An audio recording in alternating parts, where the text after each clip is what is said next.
Gloire à Dieu. Que le nom du Seigneur soit béni. Amen.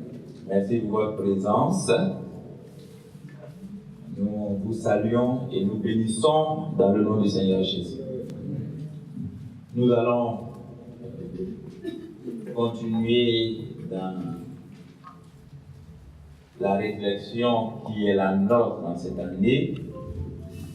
Mais je voudrais me permettre, avant qu'on commence la séance d'aujourd'hui, de vous donner la possibilité de revenir sur ce que nous avons étudié lundi passé.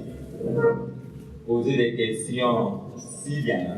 L'esprit de la plateforme évangile du royaume, c'est de nous permettre de faire des réflexions un peu plus osées que nous en faisons généralement dans les autres plateformes, notamment dans nos églises, où le programme ne nous permet pas de poser des questions pendant les cultes et parfois même pendant les réunions d'études bibliques à cause des contraintes de temps.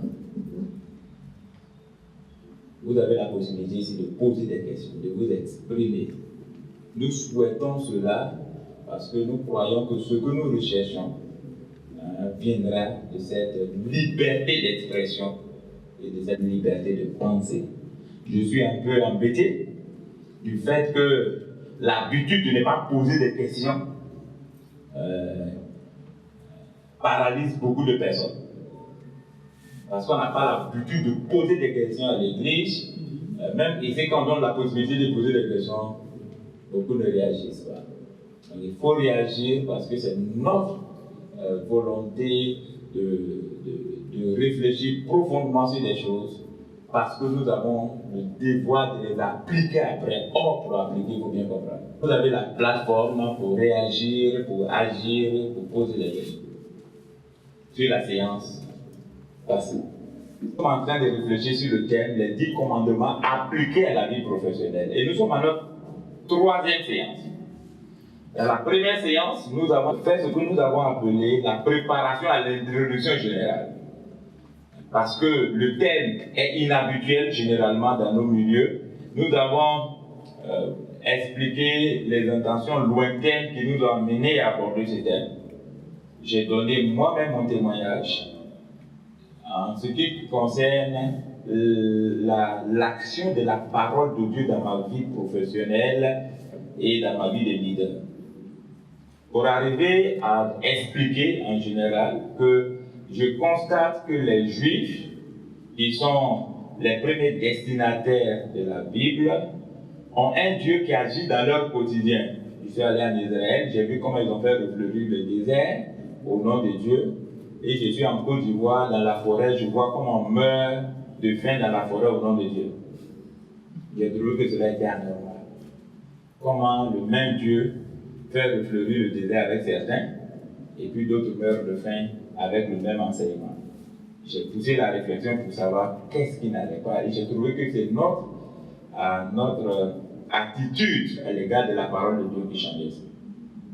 Ensuite, le lundi passé, nous avons fait une introduction plus proche du thème pour parler en général de la loi et des 10 commandements, voulant savoir des généralités sur la loi de Dieu donnée aux Juifs et particulièrement les 10 commandements. Et puis nous avons surtout voulu savoir si sous la nouvelle alliance, les 10 commandements pouvaient s'appliquer à nous, et d'autre part, si cette application nous était bénéfique. Donc nous avons répondu à ces questions. C'est là que le frère va poser sa question. Monsieur le premier, il a fait la création. Oui. Voilà, il a institué le sabbat. Il a révélé cela à Israël. Et cela est inclus dans les 10 commandements. Cela revêt aussi un caractère aussi également d'alliance entre Israël et sa génération à venir aussi également. Mais aussi, il peut aussi observer que le jour, Jésus aussi est venu. Jésus est venu et il a trouvé que les rabbins, du moins les Juifs qui étaient là dans son temps, ils ont dénaturé, dans mon sens, le sabbat. L'un dans l'autre, je vois que le 7e jour, le jour de repos qui a décrété, est devenu le premier jour lorsque Jésus est ressuscité. Voilà. Cela pour mémoire, bien sûr, le repos du Dieu créateur. Mais dimanche aussi est devenu comme le premier jour de la résurrection. Donc, c'est là que les chrétiens célèbrent maintenant le culte du dimanche. Le premier jour aussi également a consacré aussi la création. Ils ont le septième de la création. Et tandis que le premier jour aussi également est une rétention achevée par rapport à ce jour. Maintenant, dernière chose, le sabbat est un jour imposé selon la loi. Et au temps de Jésus, c'est un jour d'adoration de culte volontaire.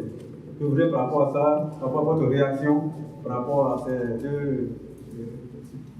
Du repos, c'est le quatrième commandement. Nous allons l'aborder. Ce que j'ai fait, c'est l'introduire et de poser les problèmes que ça soulève.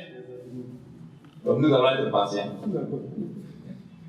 pour attendre le jour où nous allons aborder ce thème. Et en ce moment, nous reviendrons pour répondre à ces préoccupations. Comme toutes les autres lois, et c'est ce que nous avons dit, il y a la lettre et l'esprit.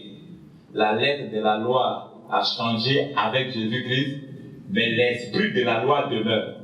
Donc, qu'est-ce qui demeure dans l'esprit du sabbat aujourd'hui? Nous allons examiner cela. Alléluia. Donc, soyez patients. Ce qui demeure, ce que Jésus-Christ est venu accomplir et qui demeure dans l'esprit du sabbat. Nous allons l'examiner. Je pense le quatrième mois, on sera là. Amen. Parce que le premier mois déjà a été utilisé pour le mois de l'introduction, ainsi de suite. Donc on va commencer le premier commandement le lundi prochain. Nous serons au quatrième mois. Nous serons au quatrième mois de nos enseignements, mais ça va correspondre au 5e mois. Le mois de mai. Amen. Quelqu'un d'autre a une autre préoccupation? Je suis Mme Kalagaté, je suis fondatrice d'école. Vous savez, pour créer. Et je m'explique, vous étiez là l'année passée? Non, je ne suis pas là. Mais je veux, par rapport aux 10 commandements, j'essaie de comprendre. Voilà. Donc, j'aimerais savoir, parmi les 10 commandements, nous, en tant que fondatrice, souvent, on nous demande les 10% après une subvention. Oui. Est-ce que ça fait partie, est-ce qu'on doit répondre aux 10%? Est-ce qu'on doit, je ne sais pas si ça fait partie de la corruption, donc quelquefois ça me fatigue un peu.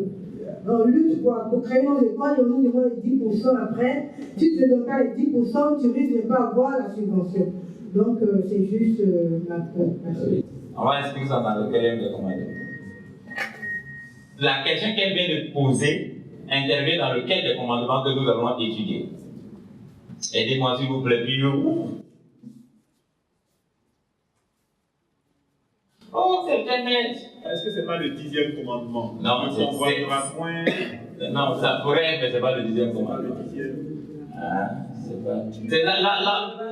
Tu ne déroberas point. Dérober, c'est ça. La protection de la propriété privée, de la possession de l'autre. Et c'est lequel commandement? C'est quel? 8e. Comment? 8e commandement. 8e commandement. Oui, 8e commandement, 9e. Oui, c'est dans le 8e commandement, c'est bien dit. 8e commandement, tu ne déroberas pas. Nous allons enseigner, tu ne déroberas point. Et nous allons montrer ce qui est inclus dans tu ne déroberas point. D'accord? Donc soyons patients, on va arriver à ce commandement qui est très important. Dieu a créé un commandement pour protéger les efforts, les acquisitions, les possessions, pour préserver, pour protéger cela. Et il a donné beaucoup d'instructions et ce commandement-là vient être géré en termes d'intention. L'action, tu ne voleras pas, tu ne toucheras pas à ce qui appartient à la propriété de l'autre. D'abord, accepter que l'autre a droit à quelque chose qui lui est acquis, qui lui est propre. Ne pas désirer ce qui est à lui. hein, et ne pas toucher à ce qui a dit. En quel terme ça se pose et à comment ça se lie à la vie professionnelle aujourd'hui? Qu'est-ce qui demeure de ce commandement? Comment ça se lie à la vie professionnelle? C'est le 8e commandement.